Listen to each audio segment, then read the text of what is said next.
Are we rolling? Yeah, we are rolling. You know, in 60 years, no one's asked me about the Crusaders. And making a movie is such a complicated undertaking. You must be very talented. Are we rolling? Oh, yep, we're rolling. With any luck, we'll get some great stuff today. It's not a matter of luck now, is it? Yuri Kochiyama, you've lived such an amazing life. You've been nominated for Nobel Peace Prize. You held Malcolm X while he was dying, and your picture ended up on the cover of Life magazine. And your life, your political activism has been covered by some brilliant documentaries, Passion for Justice, Heartbeat of a Struggle. But I'm actually here today to talk about your early years, before all that, when you were 20 years old and living in a concentration camp in the United States, the Japanese-American internment. The Japanese-American incarceration. You know, would you believe I still meet people on the East Coast who's never heard about it? They don't realize that after Pearl Harbor was bombed by the Imperial Japanese, President Roosevelt signed Executive Order of 9066, which permitted the rounding up of all the Japanese living on the coastal areas of the United States and put them in concentration camps to protect national security. And they drafted all of our young men. My twin brother, Peter, volunteered, and we thought it was the right thing to do. I was red, white, and blue. And your name was Mary Nakahara then? Yes. You did your homework. Yes. Mary was my first name. Yuriko was my Japanese second name. Oh, what time is it? I think it's time for my walk. Can we walk in? Oh, sure. I'll get your cane. Oh, no. You got it. I really just have one question before we set out. What do you think Mary Nakahara would think about Yuri Kochiyama? Two different people, totally. So, tell me about the Crusaders. Are we rolling? We're rolling.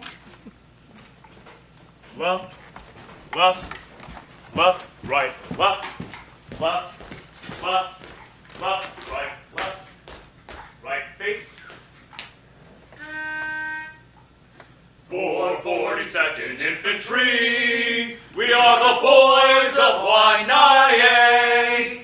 We will fight for you and the red, white, and blue, and go to the front and back to Honolulu, fighting for dear old Uncle Sam. Go for broke, we don't give a damn. We will round up the Huns at the point of a gun, and victory will be ours. Go for broke, 442. Go for broke, 442. And victory will be ours. Go for broke is Hawaiian Pidgin English, meaning give it all you got. After the Japanese bombed Pearl Harbor, the United States government classified all people of Japanese descent as enemy aliens.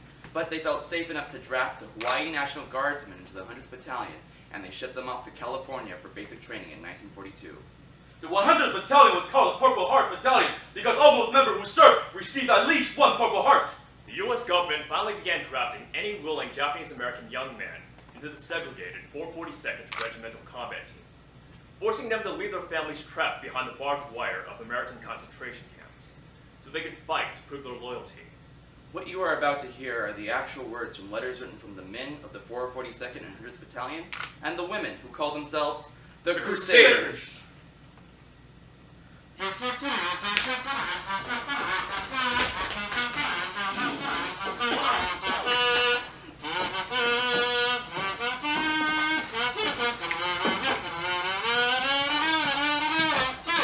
They made him blow a bugle for his Uncle Sam. It really brought him down because he couldn't jam. The captain seemed to understand, because the next day the cap went out and drafted a band. And now the company jumps when he gets family. He's the boogie woogie bugle boy, Company B. How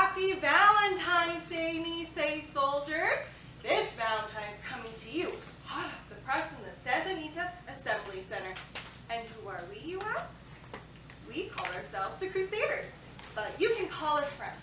My name is Mary Nakahara, but in the coming months, you'll be getting letters from many of our girls. Forget it, boys. She's engaged. To Sergeant Bill Kochiyama, the Go for Broke 442nd Regimental Combat Team. Many of us have brothers and friends who are in the service. Some of us just want to let you know that we're thinking of you. And all of us want to give you boys a lift where you need it the most. In the mailbag. And we know your minds are whirling of thoughts of home, family, and friends.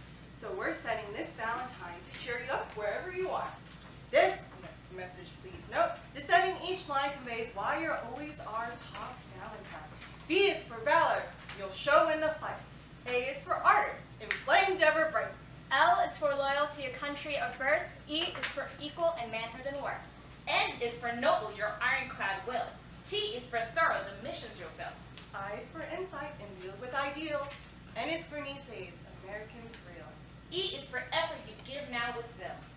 Our sisterly thoughts we also now lend, with love and affection as this Valentine we send. Through it all, no matter what, we want you to know we care. We'll be thinking of you, praying for you. Carry on, boys, we're rooting for you. You're going for Brooke! Yay! We're going with you, heart and mind. February 19th, 1944. Camp Shelby. Dear Crusaders, I was surprised to get a Valentine from a group of girls I didn't know.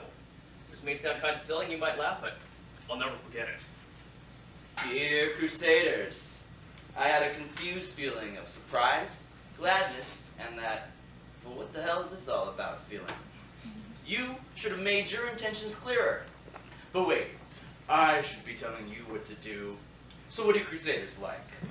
I'm interested in corresponding with a member, if that's allowed in a miss who exists that's willing. Or maybe I'm on the wrong side of the tracks, and this letter will find itself in the trash. But there is hope, I suppose.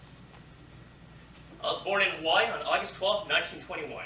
God gave me black hair, brown eyes, and 2 cute dimples. I'm 5'6" and 147 pounds, which I gained since joining the Army.